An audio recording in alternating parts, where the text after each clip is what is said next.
What's up, guys? Ian here, coach of your Ladner Lanturn, bringing you guys our Week 7 Team Builder, taking on Lux and the Liyue Harbor Glaze Lilligants. We had a bit of a rough game against Pokefan there. If you watch that, you'll notice that there was a turn where I clicked Darkest Lariat as he wish passed into the Celesteela. Turns out I got a 27 roll and he was at 30% HP. So he lived on 3 and got the wish back, and that just ended the game really.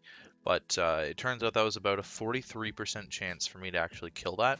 I absolutely min-rolled, and all I needed was a mid-roll or a high mid-roll, and I would have won that game because there's no chance that Aromatisse could have ever beaten Scissor. So basically, we lost that game to a roll. And that's really disappointing because that was a game that we absolutely could have won. Matchup looked horrendous to me. I played the matchup well and then it went to shit. So anyways, I've been debating this for a while. Infernape's been absolutely useless for me. Scissor's been really good, but Infernape's been so useless. So I ended up dropping Infernape for Heatran and Scissor for Buzzwole, which kind of screws with my my speed tiers a little bit. It definitely screws with my momentum a lot. But not necessarily anything besides that. Hopefully Zarude can sort of fill that gap. It definitely fills the speed gap that I wanted, and it fills the momentum that I wanted a little bit more. I just have these tightly bunched tiers between like Luxray to Rotom. There's like 5 Pokemon in that gap. But I think that the defensive utility of Heatran and Buzzwole offers me a lot more options in building, so it should be a little bit easier to prep for people with these changes in mind instead of having to go full on offense every single week. Scissor was very helpful, don't get me wrong, but Heatran can sort of fill that gap a little bit better as a fairy resist, and it can still be a fairy killer just as well as Scissor was. So, that's 2 minutes of me rambling and not talking about Lux's team. Let's talk about Lux's team. He's got a Kyurem Black, Suicune, Ribombee, Alolan Muck, Colossal, Palisand, Mega Gallade, Zapdos, Skarmory, Audino, and Charjabug. Priority users in the Muck with Shadow Sneak and Gallade with Shadow Sneak. Hazard setting in the Mega Beedrill with... No, not Mega Beedrill. Oh my god. Ribombee with Sticky Webs, Colossal with Rocks and Spikes, Palisand with Rocks, Skarmory with Rocks and Spikes, and Charjabug with Webs. Removal options, he's got the Ribombee with Defog, Colossal with Spin, Zapdos with Defog, and Skarmory with Defog, and his 4x weakness is the Colossal to Water and Ground. His water resists are not great. If I'm being honest, it's the Suicune and the Kyurem Black. They're both okay water resists. Suicune in particular is a much better water resist than Kyurem Black in my opinion, but that's just because a lot of Kyurem Black can get punished by a lot of other things. So that's something to keep in mind. Ground resist, he does have a couple of immunities. Ribombee is not really a ground resist, but he does have a couple of immunities in the Zapdos and the Skarmory. So in terms of what I think is coming, anything could come. Honestly, this man has brought an Oshawott against me in a game where it probably shouldn't have come. Charjabug definitely could come in this game.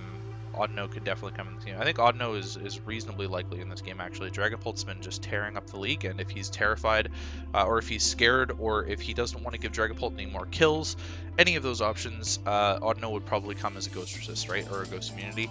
Otherwise, he does have the Alolan Muck, so he doesn't really need the Audino because he's got the Alolan Muck. We'll sort of see how he wants to play that. He can only bring 6, so I don't really know how to go about that, but he's one of the 2 people that I would ever respect using Colossal between him and Hamu, so I'm a little bit scared of Colossal, and Palisand he's used pretty well. I do think that Gallade, Kyurem Black, Suicune, and Zapdos are all coming, and then probably Alolan Muck if I had to guess. So then you're looking at one of Ribombee, Palisand, Skarmory, Colossal, no Charjabug. In my opinion, that's kind of how it's going to play out. First up on my side is Abomasnow. Bring a Scarf of Abomasnow. First time Abomasnow is seeing the field this season.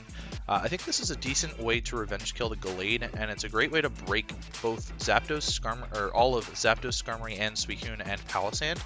His ice resists are the Colossal and the Suicune, right? So his ice resists aren't fantastic when I have Earthquake coverage and Grass coverage, so Abomasnow can hit this whole team really, really well, either with neutral Blizzards or Focus Blast is there for the Kyurem Black in case I need to be in a situation like that, because Blizzard only has 8 PP.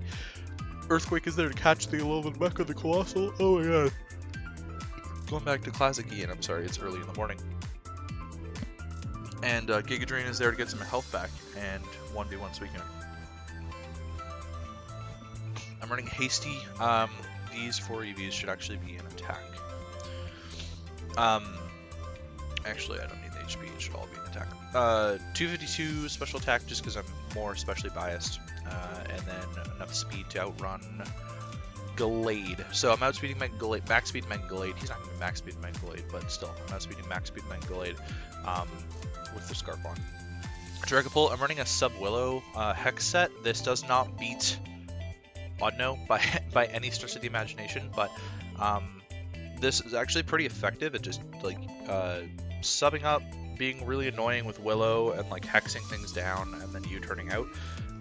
So I'm running Modest with a tiny bit of special attack just to do a little bit more damage, but I only needed enough speed to outrun Rabombi and then max HP and rocking with the little bit of special attack investment here. Makes me a little bit bulkier. I've got clear body so that I'm not affected by the sticky webs. That he's got 2 sets of sticky webs that he could be bringing. Also prevents any Moonblast drops. I should live a Moonblast from Rabombi from full. So it'll prevent any Moonblast drops. I can't imagine that there's anything else that really drops. Shadow Ball drops, I guess, from Palisade and things like that. Nidoqueen, I'm more of a defensive Nidoqueen, physically defensive Nidoqueen. Why?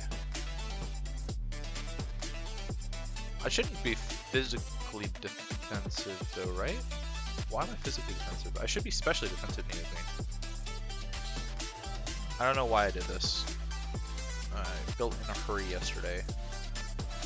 So we're specially defensive Nidoqueen, which is what we should be. I think I must have just clicked this. This is to handle Zapdos. Should be able to handle Zapdos 1v1 more so like this. Rocks, Toxic, Earth Power, Ice Beam. Toxic will help out a lot, especially with the Hex Dragapult. If I can Toxic some stuff, it'll be really helpful. I've got Earth Power there to hit a bunch of stuff, of course, and then Ice Beam to hit the flyers.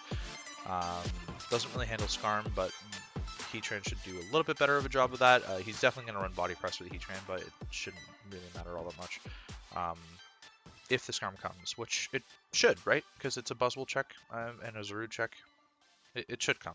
Anyways, Gardevoir, Calm Mind, Hyper Voice, Thunderbolt. This is all I should need for the coverage, and then I've got Destiny Bond to take down like a Alolan Muck with me, or Kyurem Black if it can't get off enough Icicle Spears. Running the same bulky Gardevoir that I've been running the whole time this whole season.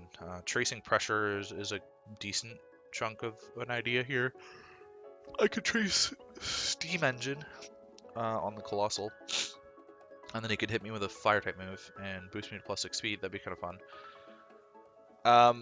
Not really much to say, to be honest. Like, I'm just trying to boost up and hit some stuff really hard. And then Destiny Bond to take something down with me if I can. I'm running max speed to speed tie offensive Zapdos. Heatran, I'm running a Shuckleberry set so that I can live an Earthquake from Mega Glade. I don't know if I do, but I could live an Earthquake from Mega Glade. Maybe I'll just calc it on the other monitor here. I should be able to live an Earthquake from Mega Glade. At max HP, I definitely should be able to live. Otherwise, it's also for Kyurem Black Earth Powering me. Earthquake. Yes, I do live Earthquake from Mega Glade from full. It does about 50 to 60% with the Shuckleberry. So I'm running a tiny bit of speed on this to outrun No Speed Skarmory. Just a little bit extra for No Speed Skarmory. What else am I going with? So Flash Cannon is there for the Kyurem Black. It'll hit a lot of stuff neutrally as well. Lava Plume just does a lot of damage, and the burn chance, of course, as well. I'm trying to status a lot of stuff, right? For Hex Dragapult to go in. I've got Toxic there as well, obviously for statusing, and then Scorching Sands is there for the Colossal and the Muck. I could have run Earthquake as well for both of those, but the chance to burn the Muck with Scorching Sands and hit it super effectively, I think, is a solid option here for me. So I'm just running a very offensive Heatran with a little bit of bulk there for the Kyurem Black. Last but not least is Rotom. I'm running a physically defensive Rocky Helmet Rotom. This is for the Mega Glade, also can be for the Kyurem Black, although Earth Power will hit me because of Terravolt. Volt Switch, Pain Split, Defog, and Hydro Pump. Defog for the Webbers and the Spikers and the Rockers, whatnot. Volt Switch just to get momentum Palisand's not really going to appreciate a Hydro Pump anyways.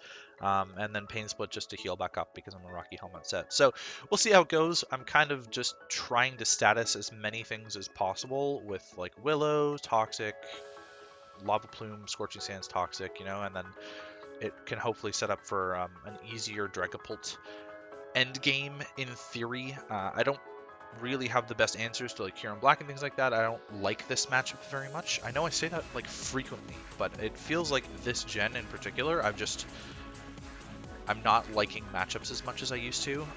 Probably because teams feel like they have more options against my drafts, and I don't like that.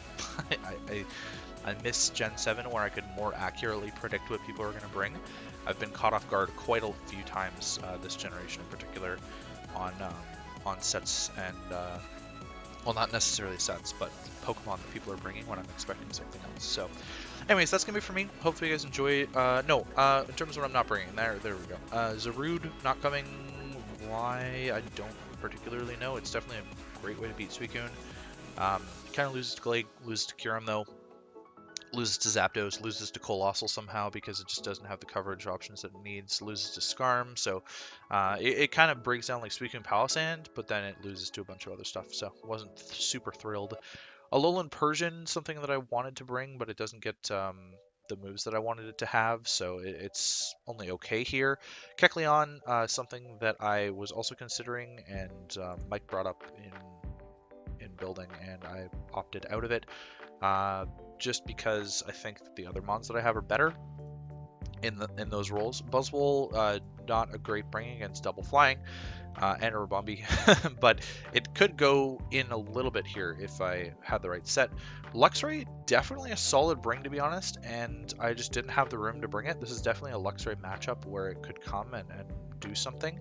Unfortunately, the fact that Mega Glade can no longer get intimidated really hinders what I wanted to do with Luxray in this game. So it's not going to make it. But hopefully the Dragapult is a nice win condition. And that is going to be it for me. Hopefully you guys enjoyed, and I'll catch you guys for the match.